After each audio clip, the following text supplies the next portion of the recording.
Hello, you beautiful people. So I have been working a lot and I didn't really have a ton of energy today to make a full-on video where I went out or had some sort of topic. So I need some brain food, and what better way to kind of include you guys in on what I'm doing and also fill my needs than to take you along a recipe that I make relatively often. So the actual recipe itself is pretty simple. So all you really need, and I'm going to pick the camera up here real quick. Boom. Okay, so this is pretty much everything you need for the recipe. There are some bananas, some eggs, wrong way, eggs, something to put them in, and some flour. Thanks for following along with me with that one.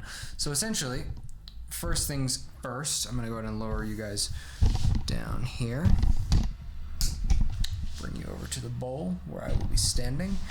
You will no longer be able to, maybe I'll kneel down. Yeah, that's what I'm going to do. Okay, so here we are. So you're going to take your bananas, very simply.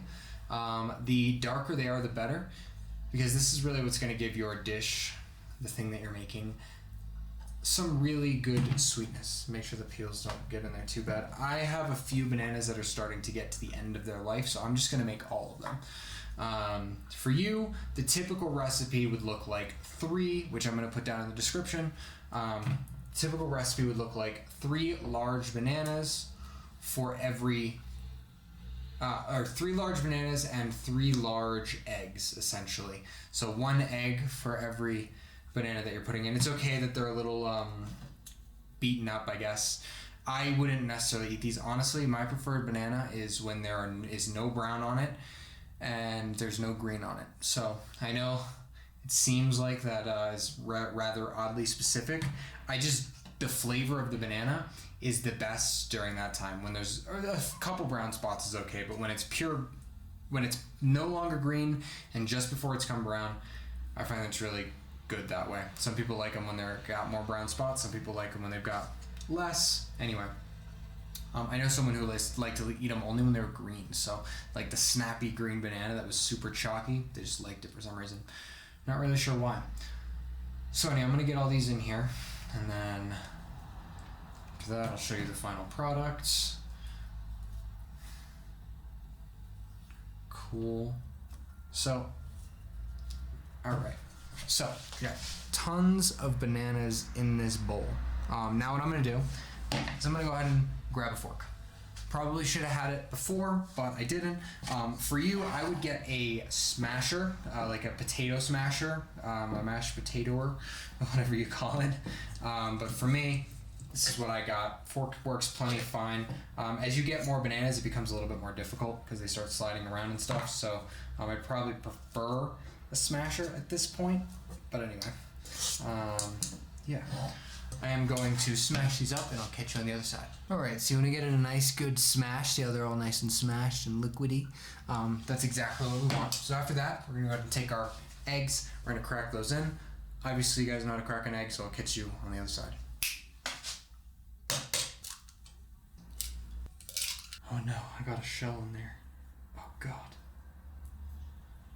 I don't even know how to crack eggs apparently. Come on now. Oh, we got it. Okay.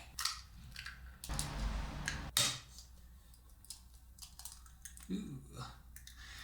Got that one good. Eggs and banana smashed up. You're going to give this a nice, good little stir. You want it to be, all the yolks to be broken. And you want the bananas and eggs to be evenly distributed so that there's no like clumps of just banana and just egg. I don't know if I'm going to be able to tip to show this one, but anyway, yeah, I'm going to give it a shot. Let's see.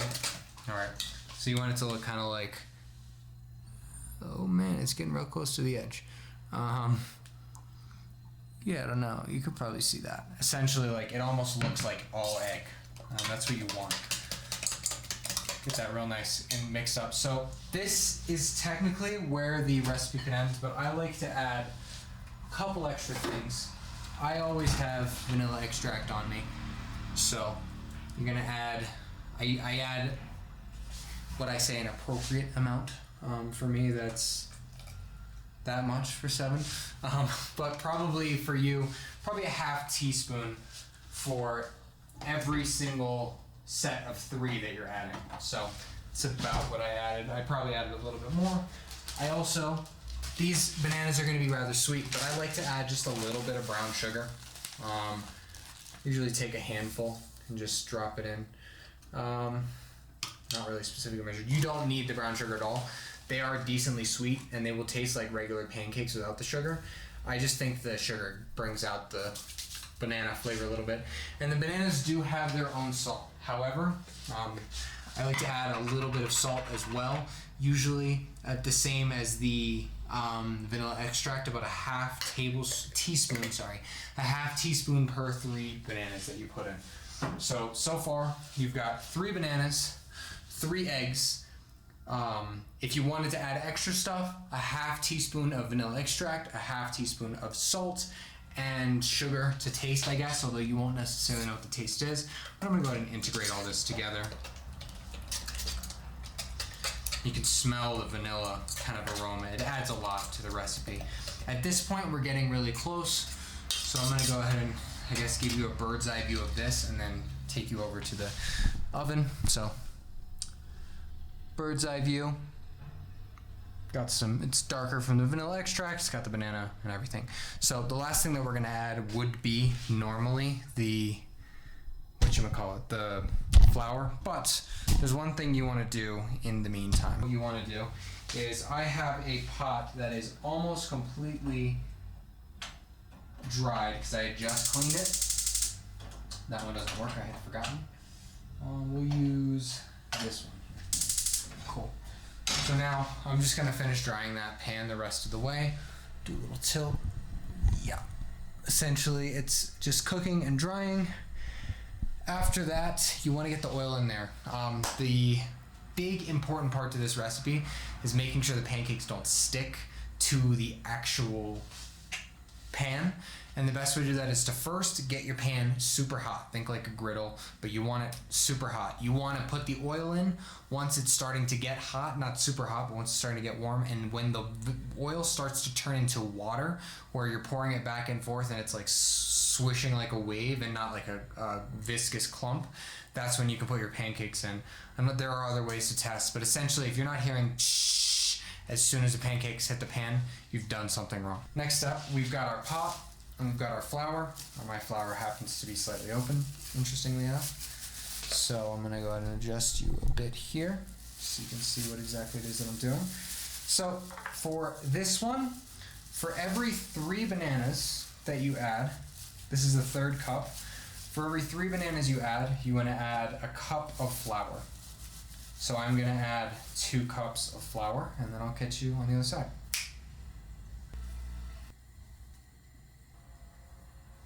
Flour's in there, it's all done already. There's a nice little mound. I'm gonna go ahead and mix this in and I'll show you the consistency after. Maybe not surprising to anyone, the actual consistency is very much like pancake batter. So there's one last secret ingredient that I'm gonna add while this pot behind me is starting to finish up. I'm going to actually add some chocolate chunks. So let me go ahead and grab those. And I will chop them up and show you what it looks like when they're all integrated together. Alright, so I got all these chocolate chips and they are now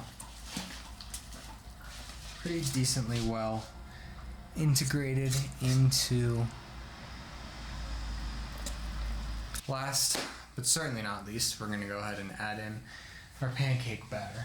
I will show you the final result. Essentially, when you're putting in the pancakes, you want them about the size of your hand, maybe a little bigger, maybe a little smaller, but essentially the size of your hand. So, and get a pot to the side ready to put them in.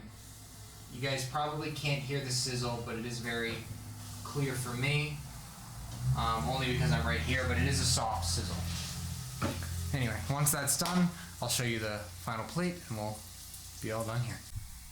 Alright, well I have a few more coming, but this is the final product. Perfect chocolate chip pancakes. Make sure they don't slide off the plate here. Very good, little ingredients, super flavorful. Sorry this wasn't my usual, I guess, self-helpy / Peru stuff, but this is what I had today. This is what I got for you, and I hope you guys make this and enjoy it, and if you do, comment down below, let me know how it is, and I'll see you soon.